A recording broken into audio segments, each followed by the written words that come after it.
ಸ್ನೇಹಿತರೆ, ಭಾರತ ಮತ್ತು European Union free trade ಅಗ್ರಿಮೆಂಟ್ಗೆ ಡೀಲ್ ಮಾಡಿದಾಗ ದೆಹಲಿ ಮತ್ತು ಬ್ರೆಜಿಲ್ನಲ್ಲಿ ಸಂಭ್ರಮಾಚರಣೆ ನಡೆಯಿತು. ಆದ್ರೆ ಅದರ ನೋವು ಮಾತ್ರ ಸಾವಿರಾರು ಮೈಲಿಗಳ ದೂರದ ಟರ್ಕಿಯಲ್ಲಿ ಅನುಭವಿಸಲ್ಪಡ್ತಾ ಇತ್ತು.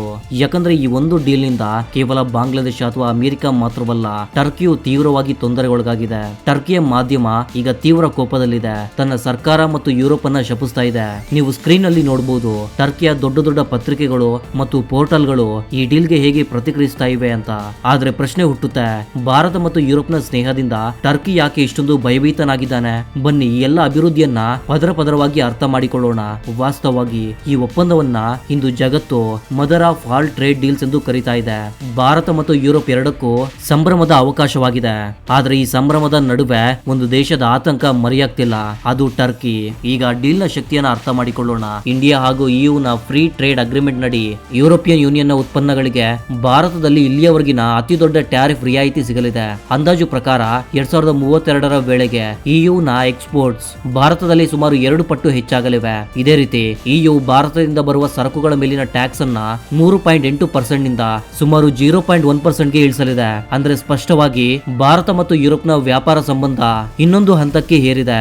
ಆದ್ರೆ ಇಲ್ಲಿಂದಲೇ ಟರ್ಕಿಯ ಸಮಸ್ಯೆ ಆರಂಭವಾಗುತ್ತೆ. ಯಾಕಂದ್ರೆ ಇದರ ಬೇರು 1996ರಲ್ಲಿ ಮಾಡಿದ ಒಂದು ಹಳೆಯ ಒಪ್ಪಂದದಲ್ಲಿದೆ. ಟರ್ಕಿಯು ಯುರೋಪಿಯನ್ ಯೂನಿಯನ್ ನೊಂದಿಗೆ ಕಸ್ಟಮ್ಸ್ ಯೂನಿಯನ್ ಅಗ್ರಿಮೆಂಟ್ ಮೇಲೆ ಸಹಿ ಮಾಡಿತ್ತು. ಈ ಒಪ್ಪಂದದ ಪ್ರಕಾರ EU ಯಾವುದೇ ಮೂರನೇ ದೇಶದೊಂದಿಗೆ FTA ಮಾಡಿದಾಗ ಆ ದೇಶದ ಸರಕುಗಳು ಯುರೋಪ್ ನ ಮಾರ್ಗವಾಗಿ ಕಸ್ಟಮ್ ಡ್ಯೂಟಿ ಇಲ್ಲದೆ ಟರ್ಕಿಯೊಳಗೆ ಪ್ರವೇಶಿಸಬಹುದು.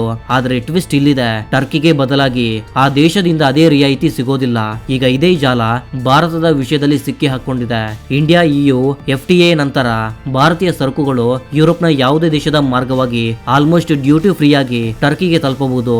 ಆದ್ರೆ ಟರ್ಕಿಯ ಸರಕುಗಳು ಭಾರತದಲ್ಲಿ ಅದೇ ರೀತಿಯ ರಿಯಾಯಿತಿಯೊಂದಿಗೆ ಪ್ರವೇಶಿಸಲಾರವು. ಅಂದ್ರೆ ಸ್ನೇಹಿತರೆ, ಆಟ ಸಂಪೂರ್ಣ ಏಕಪಕ್ಷೀಯವಾಗಿದೆ.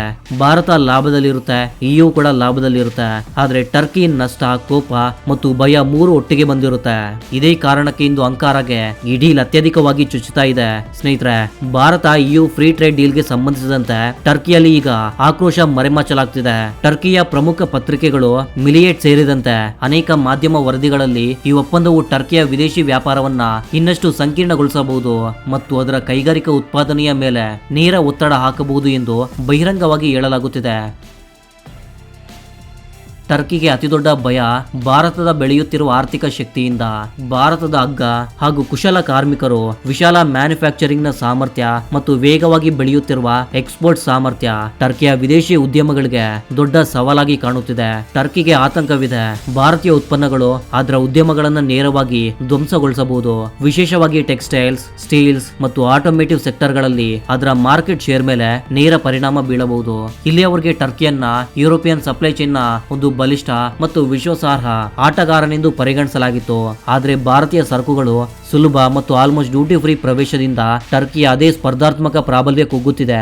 ಇದೇ ಕಾರಣಕ್ಕೆ ಟರ್ಕಿ ಅಧಿಕಾರಿಗಳು ಭವಿಷ್ಯದಲ್ಲಿ ಅನೇಕ ಪ್ರಮುಖ ಸೆಕ್ಟರ್ಗಳಲ್ಲಿ ಭಾರತ ನಿಧಾನವಾಗಿ ಟರ್ಕಿಯ ಸ್ಥಾನವನ್ನ ತೆಗೆದುಕೊಳ್ಳಬಹುದು ಎಂದು ಚಿಂತಿತರಾಗಿದ್ದಾರೆ. ಇಡೀ ವಿಷಯವನ್ನ ಇನ್ನಷ್ಟು ಸೂಕ್ಷ್ಮಗೊಳಿಸುವುದು ಭಾರತ ಮತ್ತು ಟರ್ಕಿಯ ನಡುವಿನ ಇತ್ತೀಚಿನ ರಾಜಕೀಯ ತಣ್ಣಗಾಗುವಿಕೆ. ಆಪರೇಷನ್ ಸಿಂಧೂರ್ ಸಮಯದಲ್ಲಿ ಪಾಕಿಸ್ತಾನಕ್ಕೆ ಟರ್ಕಿ ಬೆಂಬಲ ನೀಡಿದ್ರಿಂದ ಎರಡೂ ದೇಶಗಳ ಸಂಬಂಧಗಳಲ್ಲಿ ಈಗಾಗಲೇ ಕಹಿತನ ಉಂಟಾಗಿದೆ. ಈಗ ಇಂತಹ ವಾತಾವರಣದಲ್ಲಿ ಭಾರತಕ್ಕೆ ದೊಡ್ಡ ಮತ್ತು ಐತಿಹಾಸಿಕ ಟ್ರೇಡ್ ಗೆಲುವು ಸಿಕ್ಕಾಗ ಟರ್ಕಿ ಇದನ್ನ ಕೇವಲ ಆರ್ಥಿಕ ಏಟು ಎಂದು ಮಾತ್ರವಲ್ಲದೆ ಗಂಭೀರ ರಣನೀತಿಕ ನಷ್ಟವೆಂದು ನೋಡ್ತಾ ಇದೆ. ಅಂದ್ರೆ ಸ್ನೇಹಿತರೆ, ಇದು ಕೇವಲ ವ್ಯಾಪಾರಕ್ಕೆ ಸೀಮಿತವಲ್ಲ, ಇದು ಪ್ರಭಾವ, ಆಧಿಪತ್ಯ ಮತ್ತು ಬದಲಾಗುತ್ತಿರುವ ಜಾಗತಿಕ ಶಕ್ತಿ ಸಮತೋಲನದ ಸ್ಪರ್ಧೆಯಾಗಿದೆ. ಇದೇ ವಿಷಯ ಟರ್ಕಿಯನ್ನ ಅತ್ಯಧಿಕವಾಗಿ ಆತಂಕಗೊಳಿಸ್ತಾ ಇದೆ. ಸ್ನೇಹಿತರೆ, ಟರ್ಕಿಯ ಅತಿದೊಡ್ಡ ಸಮಸ್ಯೆ ಏನಂದ್ರೆ ಈಗ ಅದರ ಬಳಿ ಭಾರತದೊಂದಿಗೆ ಪ್ರತ್ಯೇಕ ಫ್ರೀ ಟ್ರೇಡ್ ಅಗ್ರಿಮೆಂಟ್ ಗೆ ಸಹಿ ಮಾಡುವ ಸುಲಭ ಅಥವಾ ವ್ಯವಹಾರಿಕ ಮಾರ್ಗ ಇಲ್ಲ. ಇನ್ನೊಂದೆಡೆ ಪರಿಸ್ಥಿತಿ ಏನಂದ್ರೆ ಭಾರತೀಯ ಕಂಪನಿಗಳು ಯುರೋಪ್ ಮಾರ್ಗವಾಗಿ ಟರ್ಕಿಯ ಮಾರುಕಟ್ಟೆಗೆ ಅತಿ ಸುಲಭವಾಗಿ ಪ್ರವೇಶಿಸಬಹುದು. ಅಂದ್ರೆ ನಿಯಮಗಳು ಹೀಗೆ ರೂಪುಗೊಂಡಿವೆ. ಆಟ ಸಂಪೂರ್ಣ ಟರ್ಕಿಯ ವಿರುದ್ಧ ಮತ್ತು ಭಾರತದ ಪರವಾಗಿ ಹೋಗ್ತಾ ಇದೆ. ಇದೇ ಕಾರಣಕ್ಕೆ ಈಗ ಟರ್ಕಿಯೊಳಗೆ ಯುರೋಪಿಯನ್ ಯೂನಿಯನ್ ನೊಂದಿಗಿನ ಹಳೆಯ ಕಸ್ಟಮ್ಸ್ ಯೂನಿಯನ್ ಒಪ್ಪಂದವನ್ನ ಅಪ್ಡೇಟ್ ಮಾಡುವ ಮತ್ತು ಆಧುನೀಕರಿಸುವ ಬೇಡಿಕೆ ತೀವ್ರವಾಗಿದೆ. ಟರ್ಕಿಯ ಬಿಸ್ನೆಸ್ ಕಮ್ಯುನಿಟಿ ಬಹಿರಂಗವಾಗಿ ಹೇಳ್ತಾ ಇದೆ. ಪ್ರಸ್ತುತ ವ್ಯವಸ್ಥೆ ಸ್ಪಷ್ಟವಾಗಿ ಕಸ್ಟಮ್ ಅಸಮಾನತೆಯನ್ನ ಸೃಷ್ಟಿಸುತ್ತವೆ. ಯುರೋಪಿಯನ್ ಯೂನಿಯನ್ ತನ್ನ ಟ್ರೇಡ್ ನಿಯಮಗಳನ್ನ ಬದಲಾಯಿಸುತ್ತದೆ, ಹೊಸ ಒಪ್ಪಂದಗಳನ್ನ ಮಾಡುತ್ತದೆ. ಆದ್ರೆ ಈ ನಿರ್ಧಾರಗಳಲ್ಲಿ ಟರ್ಕಿಯೊಂದಿಗೆ ಯಾವುದೇ ಸಲಹೆ ತೆಗೆದುಕೊಳ್ಳುವುದಿಲ್ಲ ಅಥವಾ ನಿರ್ಧಾರ ಪ್ರಕ್ರಿಯೆಯಲ್ಲಿ ಸೇರಿಸುವುದಿಲ್ಲ. ಆದ್ರೂ ಟರ್ಕಿಗೆ ಇಯುನ ಹೊಸ ಟ್ರೇಡ್ ನಿಯಮಗಳನ್ನ ಅನುಸರಿಸಲು ಒತ್ತಾಯಿಸಲಾಗುತ್ತದೆ. ಫಲಿತಾಂಶ ಟರ್ಕಿಯಿಂದ ಬರುವ ಟ್ರಕ್ಗಳ ಮೇಲೆ ಕೋಟಾ ಹಾಕಲಾಗುತ್ತೆ. ವ್ಯಾಪಾರಿಗಳು ವೀಸಾ ಸಂಬಂಧಿತ ತೊಂದರೆಗಳನ್ನ ಎದುರಿಸಬೇಕಾಗುತ್ತೆ.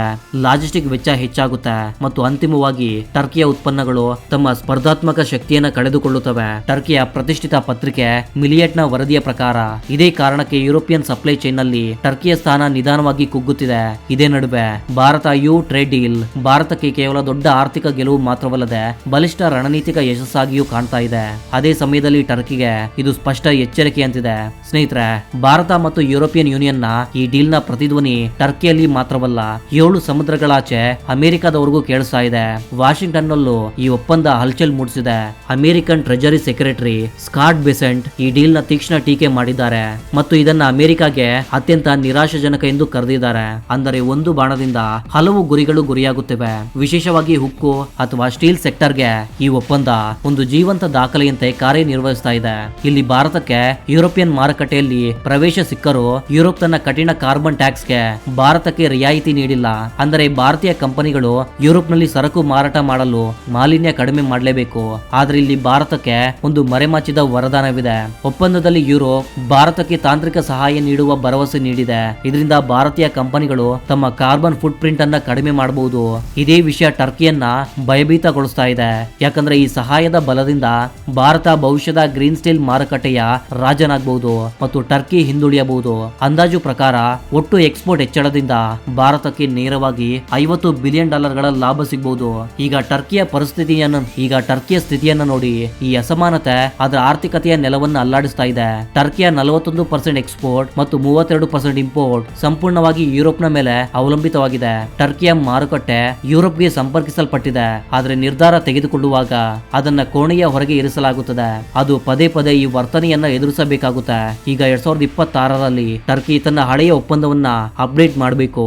ಅದರಲ್ಲಿ ಕೃಷಿ ಮತ್ತು ಸೇವಾ ಕ್ಷೇತ್ರಗಳನ್ನ ಸೇರಿಸಬೇಕು. ಆದ್ರೆ ಯುರೋಪ್ನಿಂದ ಯಾವುದೇ ದೊಡ್ಡ ಬದಲಾವಣೆ ಬಂದಿಲ್ಲ. ಈ ಮೌನ ಟರ್ಕಿಯ ಆತಂಕವನ್ನ ಇನ್ನಷ್ಟು ಹೆಚ್ಚಿಸಿದೆ. ಟರ್ಕಿಯ ಮಾಧ್ಯಮದಲ್ಲಿ ಈಗ ಅಪಾಯದ ಗಂಟೆ ಬಾರಿಸಲಾಗಿದೆ.